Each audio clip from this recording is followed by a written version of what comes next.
Okay, so this is part two of social services involvement during my pregnancy story time. So if you haven't watched part one yet, please watch that first. 'Cause I'm not going to explain everything all over again. It's a long story. But I'm just going to carry on with the Karen social worker in Barnet Council because I was living at Hendon, North London at the time, and how she wasn't even being helpful at all. So obviously I mentioned this before. She was doing lots of home visits. She was again, I was working full time. The main reason why social workers got involved was because I wasn't at the hospital where I was supposed to be. I was working. But again, I gave the reason for why I did that on my part one. But she basically would insist on doing home visits and stressing me out. Again, she was also a part of why my pregnancy probably went even more insane than it was because she was constantly calling me, texting me, saying, I'm at your house. So she would just turn up out of the blue. Again, I don't know, this is crazy. I don't know why she did this. She would just turn up out of the blue and she'll be like, I'm waiting outside your flat. Can you please open the door? And I'm like, I'm at work. And also, I was working at daycares and nurseries with an agency during this time, right? And if you've ever worked at daycares and nurseries before, you're not allowed phones in the baby rooms or toddlers. You're not allowed phones at all. So I would hand in my phone at reception. So I would leave it in like a locker or like a drawer thing. So my phone, I wouldn't even have my phone on me unless it's break time. And even doing toilet breaks, I wouldn't actually look at my phone because I hadn't like everyone knew I was at work. There's no reason why people should be like calling me and stuff, right? Unless if it was an emergency, my agency manager would be contacted and then the daycare would come and get me to like go on my phone. But obviously this case was not like an emergency. The social worker visiting me wasn't an emergency, and well, at least I thought it wasn't anyway. But she would always be calling me like a gillion times, and then when I would go for my lunch break, I'll get my phone and I'll literally be able to see like 50 missed calls and 5 million messages. She'll be like, where are you? I'm ringing the doorbell, open the door. And I'm like, I'm at work. I told you, I'm working full time. Leave me alone. The whole reason why you're here in my life in the first place as a social worker is because I'm always at work. And I told her the reason again. I kept explaining to her, I have to earn money. We have to move to one bedroom. I was like, can you at least help me with the bidding to privately rent so that we can get on top of the list? And she'd be like, no, I can only help with like council flats and stuff, I was like, yeah, but we can't apply for that. I already told you we can't. And then she would just be saying, I would say one thing to her and she would say completely different. She would ask me stuff like, oh, did your parents force you to get married early? I was like, no, I chose my husband myself. I got married early. Like that was my thing. Like, why getting my parents involved in this? And she was just a complete Karen. Again, I'm not racist or anything. I'm not being racist. But she was a white middle-aged lady and she was a Karen. Okay, so typical Karen, middle-aged lady. She was probably in her like late 30s, early 40s, and she was very judging, and I just hated that so much. And I hate the way she obviously just looked down on me. She was just looking down on me and judging me. And I was like, if you were in my situation right now, what would you do? And she was like, you know how Karens, when you ask a question back at them and you make a good point, but they just try and avoid it. So she'll be like, actually, we're not here to talk about me. We're here to talk about you. So she would just like avoid the question, or she would just move on to some other topic. So she was a typical, I hate her so much. And she stressed me out a lot as well.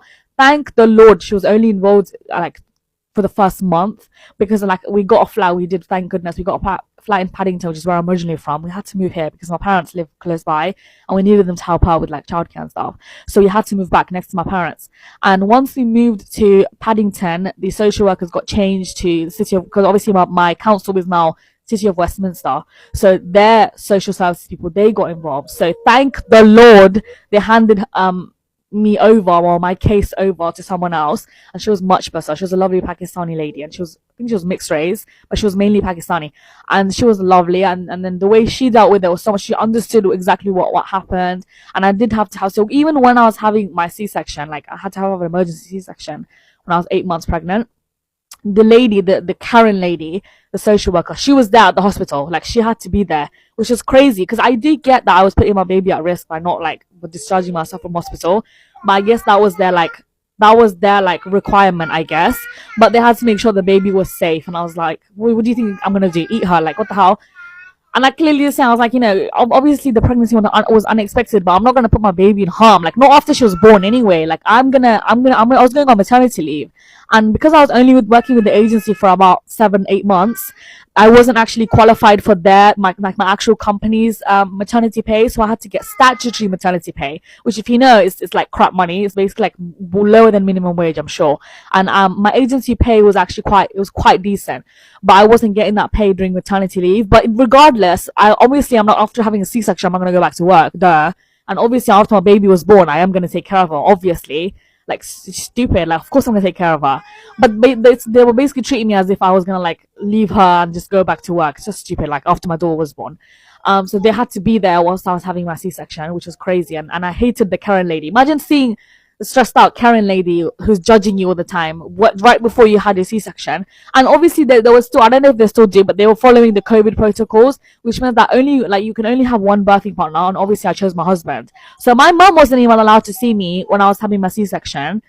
She wasn't allowed to meet my baby, because bear in mind, I had to stay in hospital for 10 days with my baby after I had her, because my preeclampsia was still like, my blood pressure was still really high. No wonder I was high, because I had to have my flippin' C-section with the flippin' Karen standing over my head, judging me all the time. Why? And the hospital was like amazed to figure out why. Like they were like, "Oh my god, why is your blood pressure so high? You know, you had the baby now. Your blood pressure should be going down." And I was like, "Why do you think? Because you've got this Karen lady hovering over me like an unwanted jinn, like a ghost hanging around." I remember how many times I recited Ayatul Kursi, that thing just wouldn't go away. But anyway, so annoying. Like I'm making jokes of it now, but honestly, it was so frustrating. I hated her so much. And my mom and my baby was in NICU. She was Zia was in NICU for 3 days because her body temperature was kind of like a bit low. But thank goodness, like, alhamdulillah, mashallah, I'm actually very grateful. She was fine. Otherwise, she was absolutely fine. I was fine. It was just my blood pressure was high. Again, it was because they were stressing me out so much. But anyway, I hated this lady so much. I hate her with a passion. She was like a jealous ex like girlfriend. You know, the psychos that were stalking their boyfriend and they're hanging outside the door saying, "Hello, can you please open the door? I want to talk to you, please." Giving them like 100 million missed calls. That's what she did throughout my whole like last month and a bit of pregnancy. This is all she did. Drive me insane. And it was crazy because we couldn't do anything about it, obviously. And I even told her, I was like, after I had my baby, obviously I'm gonna be on maternity leave for like 6 months at least. I'm gonna get paid, even if it's crap pay. I'm still getting paid, and we already secured our 1 bedroom flat. She even came. She came to us, so for the final handover or whatever it was. She came to our 1 bedroom flat before she handed my case over to the City of Westminster social worker. So she came and she saw our flat. She did a tour. She even came to visit Zia when she was a newborn, like a few days old. After not few days after we got discharged from the hospital, she came to visit me in the house. And she looked at the flat and everything, and she was like, you know, obviously judging us with everything. But anyway, yeah, I was like, yeah, we've got our 1 bedroom flat now, and we're paying rent for it, so we're fine. We saved up for it during pregnancy, and we can afford to pay for our rent because we're both like, I'm getting maternity pay, and my husband's working full time, so we're fine. Like, you can go now, please leave.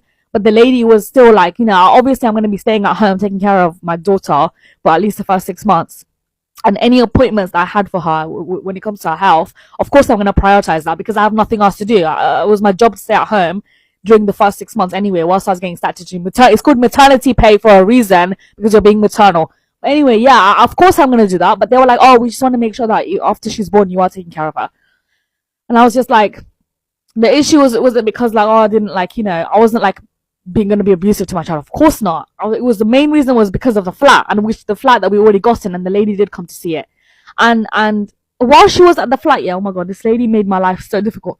So my parents purchased a big ass cot for us. It's a huge cot. I think it was from IKEA, but I can't show you guys now because my daughter's in there. Like, they like to show on social media. But basically, it's really big, so you can eventually convert it into like a toddler bed. But it does have the rail, you know, like to make sure she doesn't fall off the bed. And it was raised all the way up, so I didn't even have to bend over. So basically, the bed frame can come down, so as she's growing the bed comes down, so it can accommodate her up until she's like 4 or 5 years old. So it's quite big. But I also had her in like, not a docker top, but I had like one that my father-in-law sent from India. It was really good, from India, so it's very flat. It's like a docker top, like a little baby cot thing, but it was like, I don't know how to explain it. It's like a blanket swaddle thing, but it's built in. And it's very safe. Like, you don't have to worry about SIDS or anything. It's very safe. And I had her in that cot thing, and then that cot thing, which is like an indoor one, it's not like an outdoor one, there was no handles, you just had to hold her flat like this. I had her in that, and then I had that whole thing in the cot, so she was safe.